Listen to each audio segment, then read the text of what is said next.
आज के मुद्दे में आप सभी का स्वागत है। मैं हूं आदित्य नामदेव। लोकसभा चुनाव में अब गिनती के दिन बचे हैं और फिर से मोर्चा भारतीय जनता पार्टी के चाणक्य कहे जाने वाले अमित शाह ने संभाल लिया है। 2023 के विधानसभा चुनाव में जिस चतुराई के साथ अमित शाह ने कांग्रेस को चारों खाने चित किया था, उसके बाद भाजपा की नजर पूरी की पूरी 11 सीटों पर है।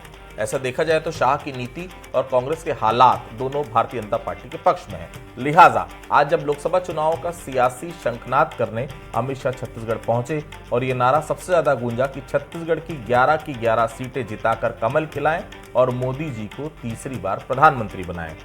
चलिए इससे जुड़ी एक खबर हम देखते हैं, उसके बाद इस पूरी चर्चा को हम आगे बढ़ाएंगे।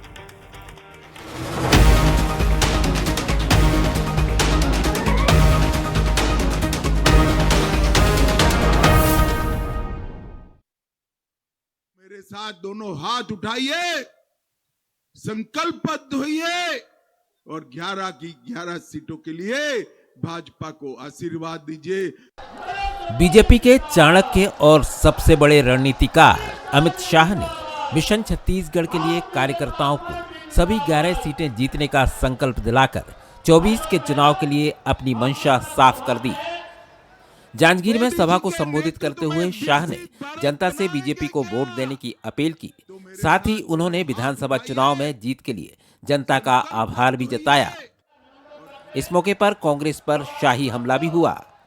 एक नकारा सरकार जिन्होंने ना नक्सलवाद पर लगाम कसी, न छत्तीसगढ़ के लोगों को न्याय दिया और लाखों करोड़ के घपले, घोटाले, भ्रष्टाचार कर छत्तीसगढ़ की गरीब जनता के साथ अन्याय करने का काम किया, उसको भी आपने हटा दिया। जांजगीर से हुंकार भरते हुए अमित शाह ने मोदी सरकार की उपलब्धियां गिनाई।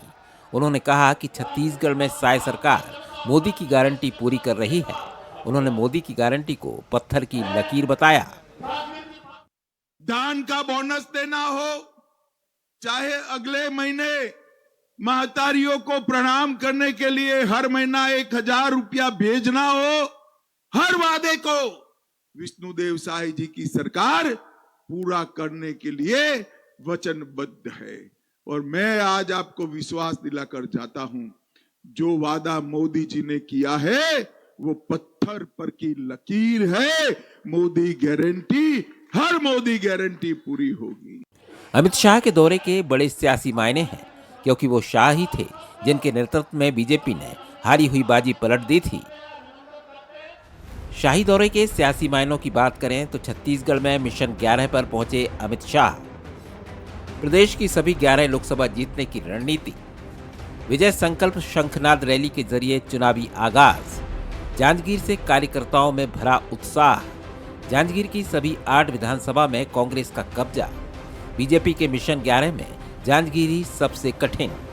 शाह ने कोंडागांव में क्लस्टर प्रभारियों की ली बैठक, केंद्र की योजनाओं को घर घर तक पहुंचाने पर हुई चर्चा, संगठन के कार्यक्रमों को तय समय पर करने के लिए बनी रणनीति। अमित शाह ने कार्यकर्ताओं को जीत का मंत्र दिया है। बीजेपी शाह के दौरे से उत्साहित है तो कांग्रेस निशाना साध रही है। तो इससे किसान हो, चाहे बेरोजगार हो, चाहे मजदूर हो, सभी नाराज है। आने वाला समय में इनके पक्ष में वोट करेगी, ऐसा विश्वास है और आने वाला समय में अधिक से अधिक सीट हम लोग जीतेंगे। अमित शाह सियासी चौसर के चैंपियन हैं। 23 के विधानसभा चुनाव में बीजेपी को विनर बनाने वाले शाह अब बीजेपी के लिए 24 का चक्रव्यूह भेदने निकल चुके हैं। 24 के महासंग्राम में छत्तीसगढ़ में क्लीन स्वीप करने का जो ख्वाब बीजेपी देख रही है, उसकी ताबीर शाह की रणनीति से ही निकलेगी। Bureau report, Bansal news. तो रिपोर्ट आपने देखी। ऐसे देखा जाए तो भारतीय जनता पार्टी की राह इस बार लोकसभा चुनाव में ज्यादा मुश्किल दिख भी नहीं रही है। राममय माहौल, साय सरकार के काम और अपनों के ही बीच उलझी कांग्रेस अगर भारतीय जनता पार्टी की झोली में पूरी की पूरी 11 सीटें डाल भी दे तो ज्यादा हैरत की बात नहीं है। कांग्रेस की हालत क्या है ये बताने की जरूरत नहीं। जिस कांग्रेस ने राज्यसभा का एक उम्मीदवार भी नहीं उतारा, वो 11 प्रत्याशियों की तलाश कैसे पूरी करेगी, ये एक बड़ा सवाल है। आज अमित शाह ने जिन 2 जगहों पर अपनी मौजूदगी दर्ज करवाई है वो सियासी लिहाज से बेहद महत्वपूर्ण है। जांजगीर जहां बीजेपी ने एक भी सीट नहीं जीती, और कोंडागांव जहां से बस्तर पहुंचने के रास्ते की शुरुआत होती है। पिछली दफा 2 सीटें कांग्रेस की झोली में थी, बस्तर और कोरबा। इस बार ये दावा किया जा रहा है कि कोरबा में प्रत्याशी बदला जा सकता है, और बस्तर जहां प्रदेश अध्यक्ष खुद अपनी विधानसभा की सीट नहीं बचा पाए। इन हालातों के बीच शाह का सियासी बागडोर संभालना कांग्रेस के लिए लोकसभा चुनाव से पहले किसी वज्रपात से कम नहीं है। तो क्या सियासत में नया खेला होने वाला है? क्या अमित शाह विधानसभा का करिश्मा लोकसभा में भी दोहराने वाले हैं? और आज की क्लस्टर मीट से क्या अमृत भारतीय जनता पार्टी के लिए निकला है? चलिए करते हैं चर्चा की शुरुआत। हमारे साथ चर्चा करने के लिए बेहद खास मेहमान मौजूद हैं। डॉक्टर अनिल द्विवेदी साहब हैं, वरिष्ठ पत्रकार हैं, बहुत स्वागत करता हूँ। परेश बागरबाहरा साहब हैं, पूर्व विधायक हैं, भारतीय जनता पार्टी के वरिष्ठ नेता है, बहुत स्वागत करता हूँ। नितिन भंसाली साहब हैं, कांग्रेस के प्रवक्ता हैं, बहुत स्वागत करता हूँ। सबसे पहले बागबाहरा साहब के पास चलता हूँ। बागबाहरा साहब, आप तो खुद विधायक रहे हैं। आज जिस प्रकार से अमित शाह का दौरा हुआ, मिशन 11 तो आप लोग ठीक नाम दिए, कोई दोहरा नहीं, सुनकर अच्छा भी लग रहा है। लेकिन सर्वे जो बता रहे हैं, हाल के टीवी चैनलों में जो लगातार सर्वे हुए हैं, नेशनल चैनल में, उसमें बताया जा रहा है कि पिछली बार से सीटें आप लोग की कम होने वाली है। बागबाहरा साहब, देखिए, ऐसा है कि जब छत्तीसगढ़ में विधानसभा चुनाव हुआ था, उस समय भी सर्वे बता रहा था कि यहाँ पर कांग्रेस की सरकार बन रही है। लेकिन जब वोटों की गिनती शुरू हुई तो पता चला कि कांग्रेस निपट गई और भारतीय जनता पार्टी की सरकार यहाँ पर बन गई। देखिए, क्या है कि जो मिशन 11 है, वो इस कारण से हम मिशन 11 की बात कर रहे हैं क्योंकि जो 10 साल में आदरणीय नरेंद्र मोदी जी ने पूरे देश में जिस प्रकार से काम किया है, 2014 में जब मोदी जी ने इस देश में प्रधानमंत्री पद की कुर्सी संभाली थी, उस समय यहाँ का अर्थतंत्र जो है 11वें नंबर में था, आज वो 5वें नंबर पे आ गया है। इस बार जब देश की जनता फिर से उनको हैट्रिक दिला करके तीसरे बार प्रधानमंत्री बनाएगी, तो उनका वादा है कि हिंदुस्तान का जो अर्थतंत्र है वो तीसरे नंबर पे पहुंच जाएगा। यहाँ पर बहुत सारी योजनाएं जो उन्होंने अपने जीवन काल में, बचपन में, अपने गरीबी में अपनी माँ को, अपने परिवार को जिस तरीके से गरीबी में जूझते हुए देखा था, एक परिवार में क्या क्या चीज़ की ज़रूरत है, वो सारी चीज़ें उन्होंने लोगों के घर तक मुहैया कराई है। चाहे उज्ज्वला योजना के माध्यम से गैस सिलेंडर का मामला हो, चाहे पानी का नल का जो कनेक्शन है हर घर में पहुंचाने का मामला हो, चाहे वो महतारी वंदन योजना के माध्यम से महिलाओं को छोटे मोटे खर्चे के लिए राशि देने का मामला हो, चाहे वो 3 तलाक के माध्यम से मुस्लिम महिलाओं को एक स्वाभिमान दिलाने का मामला हो, ये सब प्रकार की योजनाएं हैं। आज चंद्रयान जो है चंद्रमा में पहुंच गया, आज हम पूरे विश्व में तीसरे नंबर में अंतरिक्ष में आ रहे हैं। और ये जो चुनाव है वो विकसित भारत के लिए और भारत माता को विश्व गुरु बनाने का चुनाव है। ठीक है भंसाली साहब, कांग्रेस कब अलर्ट होगी? इलेक्शन की चिंता नहीं कि आप लोग को? सत्ता में थे तो 1 साल पहले से तैयारी शुरू कर दिए थे, अब तो सत्ता भी नहीं है, कब जागेगी कांग्रेस? देखिए, हमारी तैयारी दिखती क्यों नहीं है, मुझे तो ये समझ में नहीं आ रहा है। खास करके मैं बिल्कुल निष्पक्ष बात करूंगा कि मीडिया को पूरे देश में हमारी कांग्रेस की तैयारियां कम ही दिखती हैं। बिल्कुल पूर्ण रूप से आप थे तो भारतीय जनता पार्टी यही कहती थी। पूर्ण रूप से कांग्रेस जो है अलर्ट भी है, और कांग्रेस ने किसी भी चुनाव को हल्के में नहीं लिया। हम चुनौती मानकर चल रहे हैं। हाल ही में विधानसभा चुनाव संपूर्ण हुए, आज अमित भाई शाह आए थे, भाई अतिथि देवो भव, आए, अच्छा भाषण दिया। मैंने सुना, खुद ही के भाषण में खुद ही फंसते नजर आ रहे कहीं कहीं पर। कुछ इन्होंने गरीबी रेखा की भी बात की।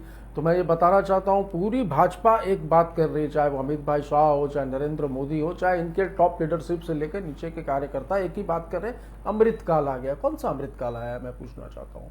80 करोड़ लोगों को आज भी आप 5 किलो अनाज दे रहे हैं, वो अनाज देकर आप ये कह रहे हैं कि हम 80 करोड़ लोगों को देश में भूखा नहीं सोने दे रहे, तो ये अमृतकाल नहीं हुआ।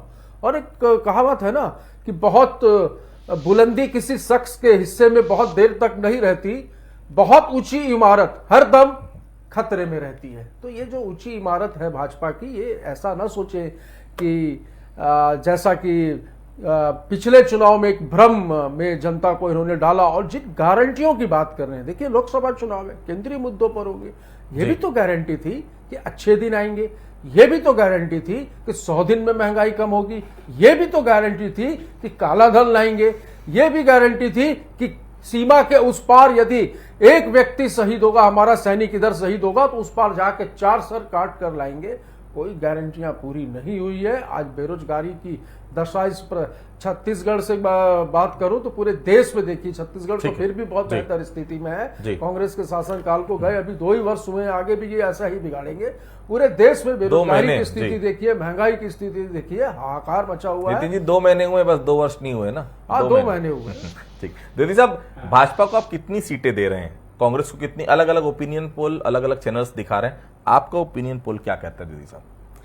देखिए आदित्य, अभी तो बहुत जल्दबाजी होगी कहना कि कितनी सीटें कांग्रेस को जाएंगी, क्योंकि प्रत्याशी अभी तय नहीं हुए हैं। चुनाव मैं इसलिए कह रहा हूँ दीदी साहब कि 11 की 11 ये दे रहे हैं, कांग्रेस कह रहे हैं कि 2 से और ज्यादा सीटें बढ़ेंगी, तो भाई द्विवेदी साहब का भी तो कोई ओपिनियन पोल होगा ना? बिल्कुल बिल्कुल बिल्कुल। फिलहाल तो मैं यही कह सकता हूँ कि कांग्रेस जो 2 सीटें हैं वो कम से कम बचा ले उसको, क्योंकि जिस तरह देश में मोदी की गारंटी चल रही है, जिस तरह देश में बीजेपी का एक दौर चल रहा है, जिस तरह कांग्रेस कहीं न कहीं कमजोर पड़ी है, उसके चलते छत्तीसगढ़ में प्रदेश कांग्रेस को मेहनत करना पड़ेगी, अच्छे चेहरे उतारने होंगे, रणनीति अच्छी बनानी होगी। और सबसे बड़ी बात है कि मोदी की गारंटी की जो काट है, जो राम मंदिर का जो एक बवंडर आया है पूरे देश में, जो एक विश्वास पैदा हुआ है, उसके खिलाफ उसका एक विरोध कांग्रेस को कहीं न कहीं खोजना होगा। मैं एक बात और कहना चाहूंगा कि देखिए, अमित शाह आज छत्तीसगढ़ में थे, राजनीति के आधुनिक चाणक्य माने जाते हैं, बीजेपी के सबसे भरोसेमंद नेता हैं, मोदी के हनुमान की तरह हैं एक तरह से। तो मोदी जी ने कहा होगा कि जाइए और छत्तीसगढ़ में एक आकलन करके आइए। आप देखिए विधानसभा चुनाव के पहले भी अमित शाह की कितनी सभाएं हुई थी, कितनी बैठकें चालू हो गई थी। तो वो एक स्ट्रेटजी को भांपते हैं, कांग्रेस कितनी कमजोर है, कांग्रेस के मुद्दे कहां कमजोर है, वो इसको भांपेंगे। उम्मीदवारों के प्रति कितनी नाराजगी है, तो नए उम्मीदवार कौन से हो सकते हैं, इसकी लिस्ट तैयार करेंगे। फिर संगठन कैसे दुरुस्त हो, क्योंकि सरकार आ गई है ना, सरकार 2-3 महीने में कहीं ना कहीं एंटी इंकम्बेंसी तो आती है, चाहे वो पार्टी में आए, चाहे वो जनता के बीच आए। महतारी वंदन योजना अभी शुरू नहीं हुई है, अभी कुछ दिनों में आचार संहिता लग जाएगी, आप कैसे शुरू कर पाएंगे, जबकि वो सबसे बड़ी योजना है, आदि प्रदेश की आधी आबादी को बहुत सारी फैनवर्ड्स लगा दिया आपने। तो ये सारी चीजें हैं। मुझे लग रहा है कि अमित शाह एक बहुत स्ट्रेटजी के साथ काम करेंगे और कांग्रेस के लिए चुनौती होगी, क्योंकि वो कैसे पारते हैं। मैं थोड़ी सी बात और कह दूं कि राहुल गांधी का दौरा भी अभी हुआ है, हमने देखा 5 दिन तक वो छत्तीसगढ़ के कुछ ऐसे इलाकों में थे जहां पर वो उन्होंने जनता के बीच समय बिताया। अच्छा होता ये यात्रा राहुल गांधी की कहीं ना कहीं पूरे छत्तीसगढ़ को कवर करती, तो लोकसभा चुनाव में उसको ज्यादा प्रतिशत मिलता। ठीक है बागबारा साहब, आप लोगों ने जब टारगेट लिया है, मेरी बात आप समझ रहे हो मैं क्या कहना चाहता हूं। 2018 में अब की बार 65 पार का नारा था, कांग्रेस ने अचीव किया। 2023 में आपने टारगेट नहीं लिया था बागबारा साहब, आपने बदलबो कह के सरकार में आप आ गए थे, जनता का प्रतिसाद भी मिला। टारगेट कभी पूरा होता नहीं है आप लोग का, फिर टारगेट दे दिए 11 की 11। बागबारा साहब देखिए, ऐसा है कि हमने धारा 370 यहाँ पर हटाया और कश्मीर को जो कश्मीर से हटाया, मतलब आपको हटाया बोल रहे हैं, आप समझ नहीं पा रहे बन सकते। कश्मीर से हटाया, जो पिछले कई सालों से यहाँ की गले की फांस बनी हुई थी, जहाँ से टेररिस्ट घुस करके बम फोड़ा करते थे। और जो भारतीय जनता पार्टी कह रही कि एनडीए जो है वो 405 पार करेगी और भारतीय जनता पार्टी जो है वो 370 पार करेगी। हमारा टारगेट जो है वो मोदी जी ने जो 10 साल में अपने कार्यकाल में काम किया है उसके कारण है। आयुष्मान योजना है, 5 लाख तक का इंश्योरेंस है, उसमें कोरोना के टाइम में 130 करोड़ लोगों को जो है कोरोना के टीके यहाँ पर लगाए गए। प्रधानमंत्री आवास योजना के अंतर्गत गरीबों को जो है आवास देने की योजना चल रही है। इस प्रकार से अनेकों योजनाएं जो हैं भारतीय जनता पार्टी ने यहाँ पर किया है। अपने परफॉर्मेंस के आधार पर वो अपना टारगेट फिक्स कर रही है, जबकि कांग्रेस यहाँ पर जब छत्तीसगढ़ में विधानसभा का चुनाव हुआ था, वो घोटालों से कमाए हुए रुपयों के आधार पर यहाँ पर टारगेट फिक्स कर रही थी कि हम 75 के पार करेंगे। नितिन साहब, 11 प्रत्याशी ढूंढने के लिए कोई प्लान तैयार किया है क्या? राज्यसभा में तो एक उम्मीदवार खड़ा नहीं कर पाया, उस सीटों के आधार सीटें आ रही हैं आपकी? राज्यसभा थोड़ा सा और पीछे लिए चलता हूँ, फिर अब यही बात आप कर रहे हैं तो लेखराम साहू को क्या बलि का बकरा बनाया था उस समय? कब की बात है? आपने सरोज पांडे के समय लेखराम साहू को 2018 में आपने खड़ा किया था। अब हम यदि खड़ा करें तो समस्या, हम खड़ा ना करें प्रत्याशी, क्योंकि हमें पता है इस विषय में कि हाल ही में चुनाव हुए और संख्या बल के आधार पर ये सीट इनको मिलेगी, ना करे तो भी समस्या है और खड़ा करे तो भी समस्या चलिए है। कितनी सीटें आ रही हैं अभी आपकी? आपने जी। मुझे ये पूछा कि 11 सीटों पर प्रत्याशी आपको मिलेंगे कि नहीं मिलेंगे, तो मैं बता दूं एक एक सीट पे 10-10, 15-15 नामों पे चर्चा चल रही है आदित्य जी, और जो जिताऊ प्रत्याशी होगा उसको टिकट दी जाएगी। ऐसा तय है। बिल्कुल भी हम किसी भी चुनाव को, मैं आपको बता दूं, बिल्कुल हल्के में नहीं लेते हैं और हर चुनाव को हम चुनौती के रूप में मानते हैं और चुनौती के उसमें ही लड़ते हैं। अब रहा सवाल मुद्दों का, तो मुद्दे इस देश में कम नहीं है, और जैसा कि ये 370 की बात कर रहे थे परेश भाई के, 370 लागू हुआ, और 370 से मुझे ये बताइए परेश भाई आपको क्या लाभ हुआ, जनता को क्या लाभ हुआ? चलो मैं मान लूं एक बार कि कश्मीर में कुछ हुआ, पर आप बताइए पूरे देश की बात करिए। आप 370 मत अटकिए। आप बोलते हैं राम मंदिर बनाया, राम आए हैं बोलते हैं ये, तो राम गए कब थे? राम तो हम सबके बीच में थे, ये बोलते राम आए हैं। अरे भाई लाना ही है तो नीरव मोदी, मेहुल चौकसी और विजय माल्या को ले आओ। जब आप राम को ला सकते हो तो उनको ले आओ। आज अमृतकाल का मैंने प्रश्न किया कि आप इतनी बड़ी बड़ी बात, इतना आपने अभी कहा परेश भाई, आपने इस डिबेट में बहुत कुछ कहा, आपने वो नहीं बोला अमित भाई शाह ने जो कुछ उस विषय पर बात की, गरीबी के, हमने गरीबी दूर की, इतने करोड़ लोगों को, जो वो उन्होंने स्टेज से, मंच से ही कुछ ऐसा बोल दिया है जिसको मैं अभी थोड़ी देर पहले ही पढ़ रहा था। तो मैं तो यही पूछना चाहता हूं कि इतना अच्छा आपने काम किया, तो 80 करोड़ लोग आज भी इस देश में 5 किलो अनाज के लिए क्यों बैठे हैं? आप कहते हैं कि हमने विकास किया, अभी ये कह रहे थे कि वो अंतरिक्ष में गए, तो भैया ये इसरो किसने बनाया? इसरो हमने बनाया, एनआईटी हमने बनाई, आईआईटी हमने बनाई। ये कह रहे थे कि कोरोना का टीका बनाया। देखिए भाई साहब, ये बातें बोलने की नहीं होती है। टीका बनाया, कोई अच्छा बड़ा काम किया, अच्छी बात है, किया, टीके तो हमने भी बनाए थे। आज परेश भाई या हम सब सीधे बैठकर टीवी डिबेट में जो बैठे हैं सीधे होकर, ये इसी टीके की करामत है भाई। यहाँ सबके निशान होगा, यहाँ पे सबकी बाह में जो पोलियो के टीके उस समय हमारी सरकार के समय, कांग्रेस की सरकार के समय बने थे, तो ये इन बातों को लेकर ढिंडोरा नहीं पिटा जाता, इसका प्रचार नहीं किया जाता है। वैज्ञानिक बनाया ना आपने बनाया, ना भारतीय जनता पार्टी ने बनाया, टीके डॉक्टर ने बनाया, ना आपने बनाया ना इन्होंने बनाया। मुझे ऐसा लगता है कि उन लोगों को ज्यादा हमको इसमें आगे लाना चाहिए जिन्होंने काम किया। जी, इसरो को हमको योगदान के लिए बिल्कुल हमारे वैज्ञानिक पहुंचते हैं और मोदी जी वो ड्रेस पहन के खड़े हो जाते हैं, तो पूरा क्रेडिट लेने की जब कोशिश यदि साहब कांग्रेस का रॉकेट लेके, यदि साहब कांग्रेस का बेड़ा पार कौन लगाएगा? तो कोई चुनाव लड़ने के तैयार नहीं सुनाई आ रहा है। भूपेश बघेल जी ने मना कर दिया, ताम्रध्वज साहू लड़ना नहीं चाहते, टीएस सिंहदेव तैयार नहीं है, और चरणदास महंत भी नहीं लड़ना चाहते। कोई भी तैयार नहीं, लड़ेगा कौन? क्योंकि अभी बड़े चेहरों की जरूरत है कांग्रेस को। आदित्य, लोकसभा चुनाव ना प्रदेश के नेताओं की बजाय राष्ट्रीय स्तर के नेतृत्व से लड़ा जाता है, और मोदी जी का जो भी चल रहा है एक जादू, कहीं ना कहीं वो एक तरह से क्लीन स्वीप बीजेपी के लिए लग रहा है। 2-3 महीने में बीजेपी को जनता उलट फेर कर दे, कांग्रेस कोई चमत्कार कर दे, वो एक अलग बात है। पर फिलहाल ना तो कांग्रेस के अभी गठबंधन तैयार है, न कांग्रेस का नेतृत्व तैयार है कि कौन प्रधानमंत्री पद का चेहरा होगा। राहुल गांधी होंगे, हो सकता है नितिन जी उस पर सहमति दे दे, पर राहुल गांधी भी जिस तरह से लीड कर रहे हैं वह जनता के बीच बहुत ज्यादा भरोसा साबित नहीं कर पा रहा है। उन्होंने पहली न्याय यात्रा निकाली थी, उसके बाद तो कांग्रेस की सरकार बननी थी प्रदेश में, नहीं बन सकी, तो क्यों एक्सेप्टेंसी नहीं हो रही? एक तो कांग्रेस को ये सोचनी है। जहां तक छत्तीसगढ़ में बोला आपने, डॉक्टर चरणदास महंत एक बहुत अच्छे नेता प्रतिपक्ष हैं, उन्होंने कुछ मुद्दे उठाए हैं, सरकार को घेरने की कोशिश की है, लेकिन देखना होगा कि दीपक बेद जो प्रदेश कांग्रेस अध्यक्ष हैं, और महंत जो हैं, और भूपेश बघेल जो पूर्व मुख्यमंत्री है, जो एक अच्छा चेहरा कांग्रेस का साबित हुए पूरे देश भर में, इन तीनों की मिल करके किस तरह के कैंडिडेट कांग्रेस देती है। देखिए, बहुत युवा चेहरों से लबरेज है कांग्रेस, ऐसा नहीं, चमत्कारिक चेहरे हैं उसके पास। हमने देखा था कि 2003 विधानसभा चुनाव में कितने अच्छे अच्छे चेहरे जीत के आए विधायक। आप उनको लोकसभा चुनाव क्यों नहीं लड़ाते हैं? आप उनकी तैयारी कराइए। बहुत से यंगस्टर, बहुत से सीनियर लीडर तैयार हैं। जो लोग अभी मंत्री हार गए हैं, विधायक हार गए चुनाव, उनकी बजाय आप युवा और स्वच्छ चेहरे मैदान पर दीजिए, तो कहीं ना कहीं फायदा मिलेगा उसका। लेकिन फिर मैंने कहा कि नारा, नीति और नेतृत्व,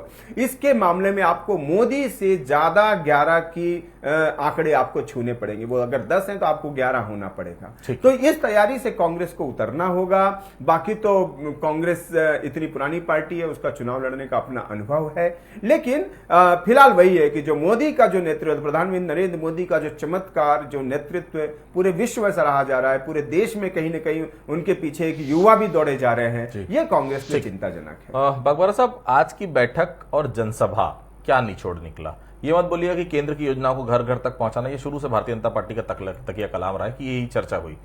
और ये बातें जो कही जा रही कि कुछ विधायकों को लोकसभा चुनाव आप लोग लड़वाने जा रहे हैं, कितनी सच्चाई है इसमें, बागवारा साहब? देखिए, ऐसा है कि जब एक बहुत बड़ा नेता जब कार्यकर्ताओं से सीधे बात करता है, सीधे कनेक्ट करता है, उससे जो उत्साहित होता है कार्यकर्ता, और जब अपने गांव में जा करके उसका प्रचार प्रसार करता है, तो उससे जो पार्टी खड़ी होती है उसकी एक अलग उसके इमोशंस होते हैं।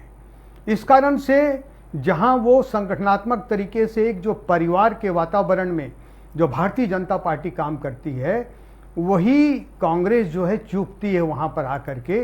अभी जो इनकी न्याय यात्रा थी, पूरी तरह तरीके से जो है राहुल गांधी की न्याय यात्रा यहाँ पर फेल हो गई।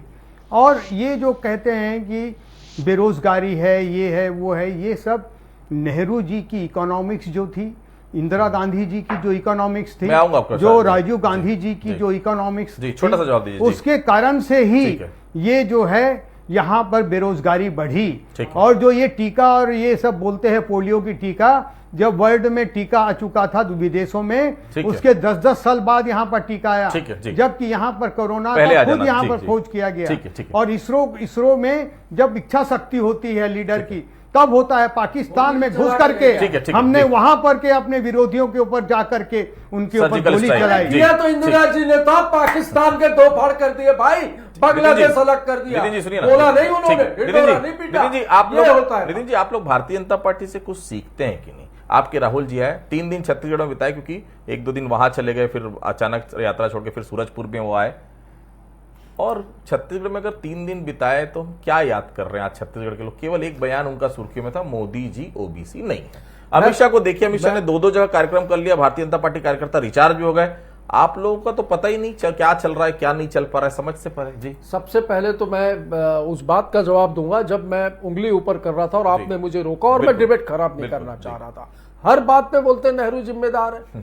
भाई बैंक लूट कर नीरव भागा, सोता चौकीदार है, कुछ भी पूछो एक ही उत्तर, नेहरू जिम्मेदार है। भाई 10 साल से आपकी सरकार है, कब तक नेहरू जी जिम्मेदार रहेंगे? आज देश आजाद है, नेहरू जी के मुकाबले 1% भी आपका कोई नेता नहीं, और आप कहते हैं विश्व के नेता है। आप तो अंतरिक्ष के नेता बना दो मोदी जी को। और आप आदित्य जी कह रहे हैं कि लोकसभा चुनाव है, आप भाजपा से क्या सीख रहे हैं? क्या सीखें? विधायक खरीदना, नेताओं को खरीदना, ब्लैकमेल करना, लोगों को डराना, लोगों को धमकाना, ये सब हम नहीं सीखते। हमारी अलग आइडियोलॉजी है, हम हमारी नीति के साथ, हमारी विचारधारा के साथ बढ़ रहे हैं। कांग्रेस एक विचारधारा है और जनता बिल्कुल इस विचारधारा। साहब, अमित शाह का लोकसभा चुनाव में बागडोर संभालना जो स्थिति, वैसे ही भारतीय जनता पार्टी काफी प्लस में है, निश्चित तौर पर जीतती हुई नजर आ रही है। लेकिन अमित शाह का कमान संभालना ये बता रहा है कि भारतीय जनता पार्टी चुनाव को कितनी गंभीरता से लेती है। और कांग्रेस को मैं आपको याद दिलाना चाहूंगा, 1 महीने पहले एक मीटिंग हुई थी, सुनिएगा भंसाली साहब, प्रत्याशियों को लेकर। उसके बाद सब शांत। जिनको रायपुर लोकसभा का प्रभारी बनाया था अपने नितिन साहब, वो रायपुर आने के पहले ही भारतीय जनता पार्टी में शामिल हो गए।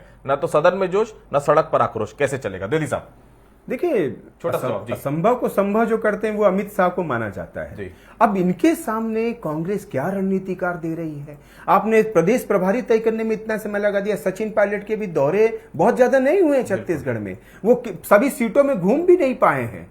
तो कांग्रेस किस स्ट्रेटजी पे काम कर रही है? आप नारा देखिए क्या दे रहे हैं। आप सावरकर के खिलाफ लड़ रहे हैं, आप अदानी के खिलाफ लड़ रहे हैं, जिसका आम जनता से कोई लेना देना नहीं है। आप ओबीसी आरक्षण की बात कर रहे हैं, जात पर न पात पर मुहर लगेगी हाथ पर, कभी कांग्रेस का नारा हुआ करता था। आज राहुल गांधी पिछड़ा वर्ग की आरक्षण की जातीय जनगणना की बात कर रहे हैं। तो कांग्रेस कहीं ना कहीं मुझे लग रहा है भटकी हुई है। उसे इस पर कोशिश करनी होगी और सही मुद्दों पर काम करना होगा, ताकि जनता का विश्वास उस पर और ज्यादा मजबूत हो। तो देखिए, लोकसभा चुनाव का शंखनाद अमित शाह ने छत्तीसगढ़ में शुरू कर दिया। आज 2 जगह उनके कार्यक्रम हुए। जांजगीर बहुत महत्वपूर्ण सीट, जहां पर एक भी सीट भारतीय जनता पार्टी ने विधानसभा में नहीं जीती। कोंडागांव वो जगह जो बस्तर, सबसे इंपॉर्टेंट, क्योंकि बस्तर की लोकसभा सीट पिछली बार भारतीय जनता पार्टी हारी थी। कांग्रेस के पास इन तमाम सभाओं का, अमित शाह के चैलेंज का और 11 की 11 सीट जीतने का जो वादा वो भारतीय जनता पार्टी के कार्यकर्ताओं से लेकर गए हैं, उसका क्या जवाब होगा ये आने वाले समय हम देखेंगे। क्या जवाब कांग्रेस पार्टी देती है। आप सभी हमारे से जुड़ा, तो उन लोगों को बहुत बहुत धन्यवाद। आज का मुद्दा फिलहाल इतना ही। बाकी खबरों के लिए आप लगातार बने रहिए बंसल न्यूज के साथ। नमस्कार।